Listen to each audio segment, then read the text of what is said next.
Hi everyone, welcome to my channel Taslima Art. It's really lovely to have you here. Do check out my other videos, and if you can, like, share and subscribe to support me. On today's tutorial, we are going to be creating this striking basking iguana on a failed pour that I did when I started out with fluid painting. I'm going to be showing you how to save a pour that you're not that happy with and how to embellish it so that you can keep it and it's one of the finer pieces you ever did. In November 2021, when I started my journey with fluid art as a beginner, I didn't really know what I was doing, and this was one of the very first pours that I ever did, using just water and acrylic paint. I managed to get some pockets of cells, however the pour itself was a fail, and I left it up on the wall for nearly 10 months now, until recently I had an epiphany of how I should embellish it to save it and create something really beautiful. And I feel this would be really useful for the beginners out there who, like myself at the time, had a lot of failed pours and didn't really know what to do with them. So hopefully this tutorial will give you some ideas. So back to beginnings. This painting is one of the most earliest pours I did. One of like 3, I think. As a complete beginner who didn't know what they were doing but was going to try anyway. I didn't use any silicone oil in this. However, I managed to somehow get these absolutely stunning cells, and it's only in this particular area of this painting. So if you have a look at those cells, look at those. Aren't they beautiful? I didn't really know what consistency paint I was using, so I had some little bit of cracking, and it was also hanging by a radiator, which isn't ideal. So if you can see, there's little cracks across here. There's not that many. There's only a couple. There's one large one here. But if you look at the cells, I really love this area of the painting. There's not that many cells anywhere else, to be honest. There's some down here, and a few across here, actually, which are quite pretty. But most of the rest of the painting is rather kind of boring to me, you know. But I love the greens. So I was thinking, I mean, this has been on the wall for months, and I've never really known what to do with it, and I didn't really want to pour over it either. So I kept it. So what I wanted to do was to do an embellishment on it to make it much more interesting. I don't know what you guys think, but I think that I could do something to make this more of a wow factor than just a load of green paint on a canvas with some beautiful cells in a section. So I want to keep this area here. I think it's beautiful, and I just want to make sure that I can keep it. So what I'm going to do is, what I have done is I've taken some tracing paper. I'm not sure what this is called in other parts of the world, but I bought a load of tracing paper, and I found a picture online that I really liked, a royalty-free one, and I started drawing it onto the tracing paper, and I tried to make sure the section of the drawing that I wanted to keep would cover this entire section here, well, the majority of it. So if you want to see what drawing I did, here is the drawing. I'll move this out of the way for you so you can see. So this is the drawing I made on tracing paper. What do you think of him? Isn't he lovely? And he's sat up on a branch of a tree, so there's going to be leaves. So if I position the leaves correctly, and I can add more, or maybe some twigs, I can keep other parts of this pot quite intact where there are cells, and I want to really accentuate the cells as part of his body. So what my plan is to really turn this around and transfer this, and this is why I had to be careful how I drew it. So if you can see, I can catch most of this cellular area underneath him, put his mouth maybe up to where that is here, so have his mouth across here, and his body, his entire body coming down, his tail going right down, because I don't mind losing that. So what I'm going to do is I'm going to transfer this outline onto this canvas, finish drawing his tail on there as well, and draw it in white, you know, the outline, and then paint the rest, the background, a different colour. And that's the plan. So he's sort of, or might leave it and see what happens and just shade him in, make him stand out from the pour, and then see if I can darken the background a little bit so we can keep some of the green. So it's almost like, I don't know, he's blending into the background in a chameleon sort of way. I don't yet know. I think I'll decide that once I've got the outline on. So the next bit is to transfer this line drawing onto this canvas in the right position. That's why tracing paper is so easy to use for me, because I can see what I'm doing through it, and I can position this drawing in a place that it needs to be in, to maximize like the interesting parts of the canvas, the painting. So that's the next thing. So I did the outline, by the way, using I think it was a 3B or a 4B, yeah, a 3B pencil, which is quite soft, and I made sure I did it in the right, like I kind of flipped the picture and drew it on, so I can turn it this way and get the drawing onto the canvas now by using a hard pencil. So let's do that, and I'll see you in a minute. So here I'm just using a traditional way of transferring an image onto another substrate, and I'm using a dotting tool just to rub over the soft pencil lines and get those lines onto my canvas.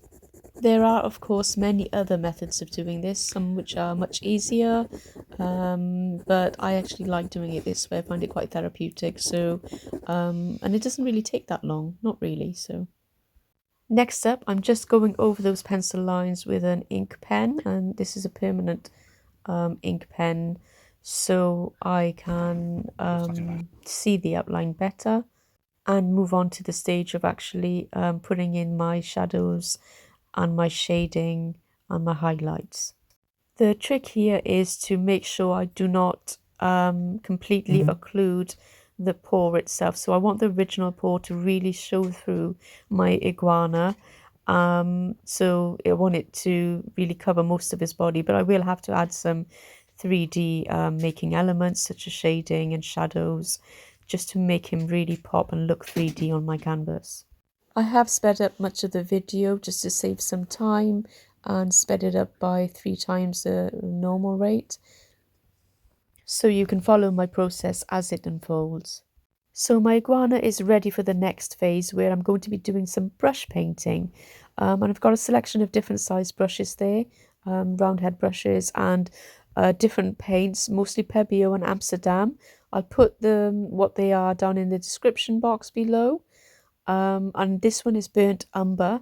I'm going to mix up my paints together to create a custom color with the phthalo blue from Amsterdam there. I'm just going to use this mixture to darken the background, to make the foreground pop and to cover up some of the paw in the background. So I'm going to stop talking now and let you enjoy this in peace and play a little bit of music for you. Sit back and relax and watch it unfold. And before I go, I just want to say that you can do this to any one of your failed paws. We've all been beginners at some point, and even when we're quite experienced, we still get failed paws. And it's always a great idea to think about what you could do with it to salvage it or make it better or create a new piece of art from it. So if there's parts of your paw you like and other parts you hate, you can use this technique or this process to pretty much save any kind of paw. The only thing really holding us back is our imagination.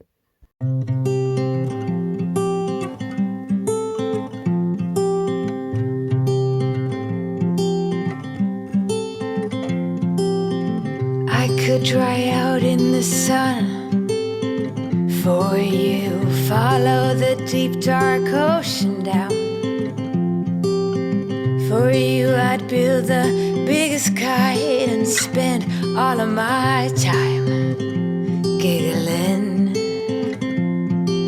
Daydreaming is my new middle name. This is not a game for me. Imagining is my new best friend, and ready's all I see. I got a PhD in love. Every step, every breath for you. My head's up over the clouds for you. If there's a valley, I'd build a bridge so that you could get by. Or I'd grow wings so we could fly. Daydreaming is my new middle name.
Next step for me is to make sure that I do some shading on my iguana, and I'm going to be using these pens and the soft brush pens in a variety of colours, from kind of black to light grey. Okay, so I'm going to choose a colour probably kind of dark, this one, dark indigo it says, and I'm just going to do a bit of shading, here and there, just to make sure that I get all the different parts where there is some shading. So there's some behind here.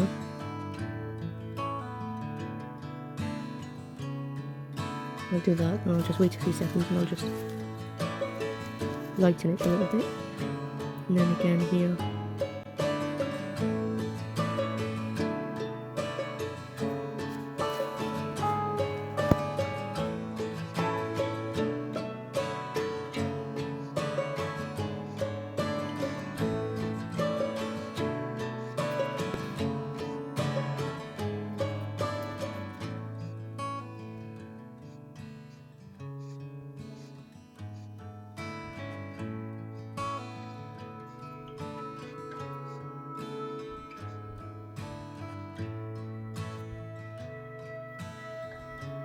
Wait for this bit to dry now, and just go over it again and keep darkening it, because as you can see, there's quite a lot of shadow under this. And as for his arms, I'll probably put some shading on his arms as well at some point. Maybe that was a bit too much. Okay. And then around his leg as well, so there's some at the top here.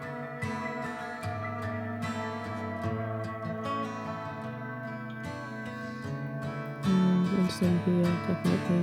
There will be some in this crease here.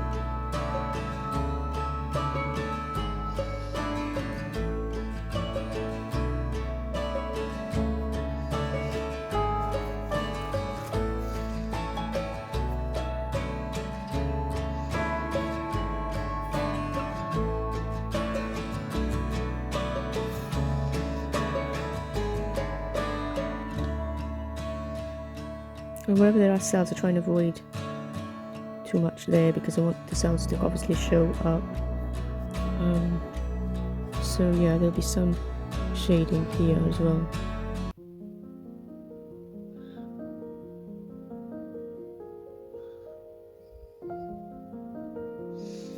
There we go. There we go. You can see that.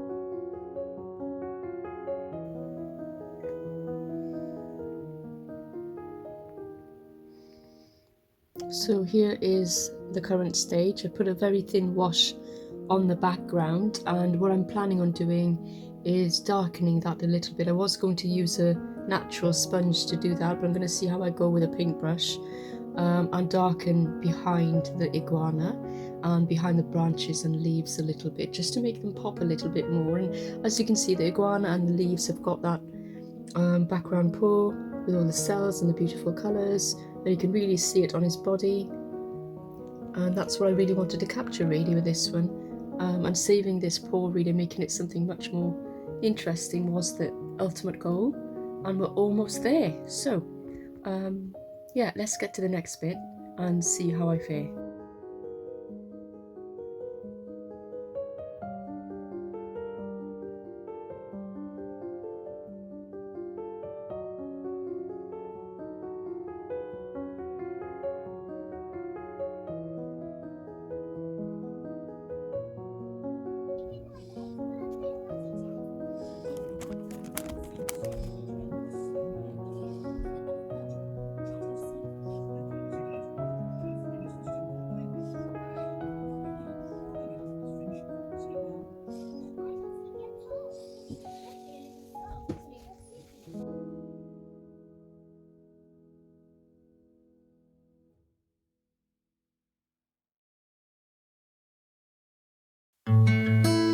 Is it just me, or is it hard to agree with what you're trying to explain?